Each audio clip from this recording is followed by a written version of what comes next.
घर का बंटवारा। अरे विनोद, तूने हलवाई को सारा सामान तो दे दिया है ना? अक्षय की शादी में कोई कमी नहीं रहनी चाहिए। आखिर सबसे छोटा भाई है तुम सबका। हाँ माँ, आप चिंता मत करो, मैं पूरा ध्यान रखूंगा। मंगल बेटा, तूने तो कहा था कि फूल का ऑर्डर दे दिया है, यहाँ तो फूल पहुँचे ही नहीं। अब क्या बहू की विदाई के बाद फूल आएंगे? माँ, मैंने अभी बात की है फूल वाले से, वो रास्ते में ही है। आप किशोर भैया से क्यों नहीं कहती कुछ करने को? किशोर पहले ही मेरे बताए काम कर रहा है। पास के सभी रिश्तेदारों और मोहल्ले वालों को कार्ड वही तो देकर आया था। रिसेप्शन के लिए हॉल भी उसी ने बुक किया था। टेंट कुर्सी वालों को भी तो वही देख रहा है। पर कई मोहल्ले वाले तो हमारे भरे पूरे परिवार से जलते भी हैं। उन्हें बुलाने की क्या जरूरत थी? बेटा, शादी ब्याह में तो बुलाना ही पड़ता है, नहीं तो लोग क्या कहेंगे।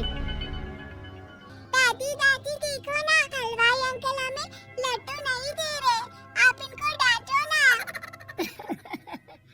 अरे चैन सुख दे देना बच्चों को लड्डू, क्यों तंग कर रहा है इन्हें?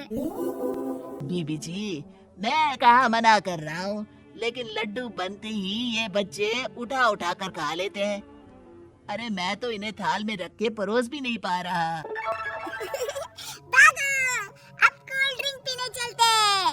भागो भागो, अब कोल्ड ड्रिंक पीने चलते हैं। जैसे कि आप देख रहे हैं, आज इस घर के सबसे छोटे बेटे अक्षय की शादी है। घर में बहुत चहल पहल है। कुलभूषण की बीवी कमला को फुर्सत ही नहीं है कामों से, लेकिन कुलभूषण और घर के बाकी लोग कहाँ हैं? आइए देखते हैं। अजी, आप यहाँ आराम से बैठकर गाने सुन रहे हो और घर में अभी तक इतने काम बचे हैं करने को। अरे भाई, मेरे सबसे छोटे बेटे की शादी है, इसके बाद तो मैं अब चिंता मुक्त हो ही जाऊंगा।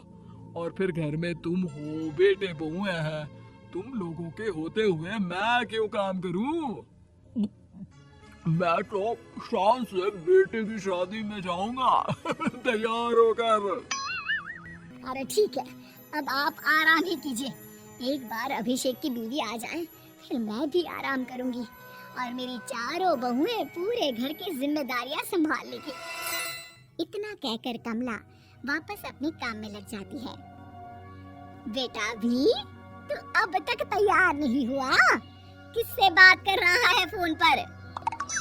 तैयार कैसे हूँ?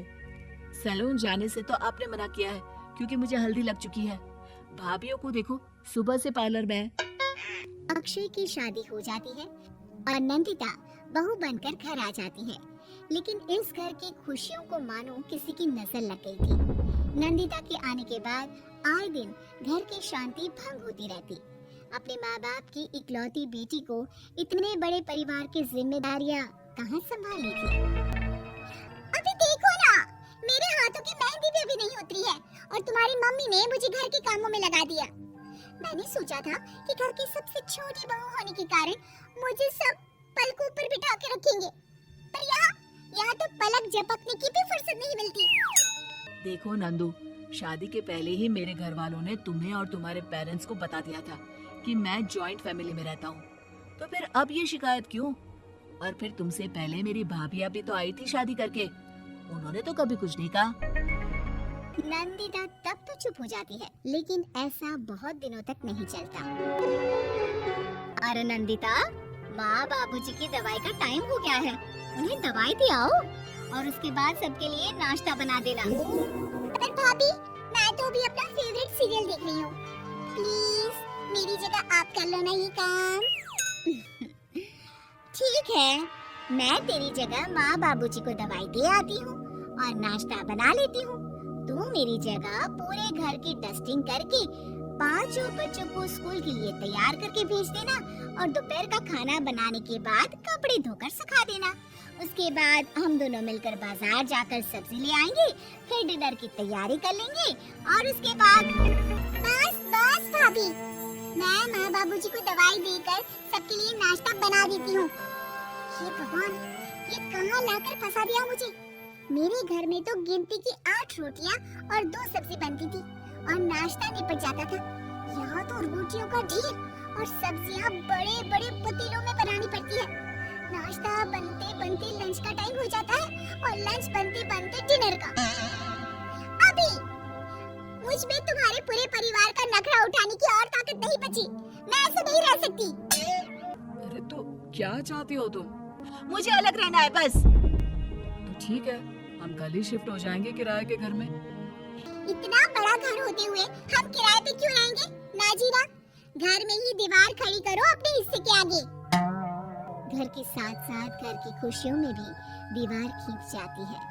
ऐसे ही कई महीने बीत जाते हैं और नंदिता माँ बन जाती है। बच्चे के आने से अभिषेक के कंधों पर खर्चों का बोझ आ पड़ता है। अभिषेक का बोझ कम करने के लिए नंदिता भी पार्ट टाइम जॉब कर लेती है, लेकिन इससे उसके सर पर नौकरी, घर और बच्चे की जिम्मेदारी बढ़ जाती है। नंदिता, ये क्या है? तुमने घर भी ठीक से साफ नहीं किया, ना ही मेरे कपड़े धुले हैं। चिंटू के बाल भी कटवाने जाना था, देखो उसके बाल कितने बढ़ गए हैं। अरे करती क्या हो पूरा दिन तुम? मैं करती क्या हूँ? तुम्हारा नाश्ता और लंच बनाने के बाद चिंटू को डे केयर सेंटर पर छोड़ कर आती हूँ, फिर खुद ऑफिस जाती हूँ। पूरा दिन काम करके आने के बाद बिना आराम किए बाजार से सब्जियाँ लेकर आती हूँ, घर आकर खाना बनाती हूँ, चिंटू को देखती हूँ और क्या करूँ मैं? तो किसने कहा था अपने सर पर इतने काम लेने को? मत जाओ ऑफिस। ऑफिस जाए बिना घर के खर्चे कहाँ से पूरे होंगे? चिंटू के डे केयर का खर्च, उसके लिए बेबी फूड का खर्च, प्रेस वाले का खर्च, ये सब तुम्हारी सैलरी से होता नहीं है। अगर परिवार से अलग नहीं होती तो इतनी मुसीबतें नहीं उठानी पड़ती तुम्हें परिवार के साथ मिलकर काम करने में दिक्कत थी, लेकिन काम तो अभी बहुत है तुम्हारे सर पर। चिंटू को भी डे केयर भेजने की जरूरत नहीं पड़ती। उसको गोद में खिलाने के लिए दादा दादी और घर के सभी बड़े होते। उसके साथ खेलने के लिए उसके भाई बहन भी होते। मेरे तीनों बड़े भाइयों के बच्चे भी बड़े हुए हैं, लेकिन बिना महंगा बेबी फूड खाए, क्योंकि मेरी माँ और भाभियाँ बहुत अच्छे से जानती है कि बच्चे को क्या खिलाना चाहिए। बिजली के बिल जैसे खर्चे भी सब मिलकर बांट लेते थे। लेकिन तुम्हें तो सबसे अलग रहने में ही मजा आता है, तो अब शिकायत क्यों करती हो? बस करो अभिषेक, बस करो। मैं मानती हूँ कि मैं गलत थी। मेरे एक गलत फैसले ने हमें बिल्कुल अकेला कर दिया है सबसे। एक घर में होते हुए भी हम बाकी परिवार से अजनबियों की तरह रह रहे हैं। अभिषेक और नंदिता की सारी बातें घर के बाकी लोगों को सुनाई दे रही थी। तभी कमला बोल पड़ती है। अरे नंदिता बहू, किसने कहा कि तुम अकेले हो? तुम्हारा इतना भरा पूरा परिवार है ना तुम्हारे साथ। हम तो बस ये चाहते थे कि तुम अपनी गलती समझ जाओ। अगर हम तुम्हें समझाते तो शायद तुम ना समझती, लेकिन अपनी गलती का एहसास तुम्हें खुद हो गया है, तो अब तुम समझ चुकी हो परिवार में एक साथ रहने का मोल क्या होता है। मम्मी जी, मुझे माफ कर दीजिए, अब ऐसा दोबारा कभी नहीं होगा। अरे माफी बाद में, पहले मेरा पोता जरा मेरी गोद में तो दे, और तू जाकर सबके लिए चाय बना ला।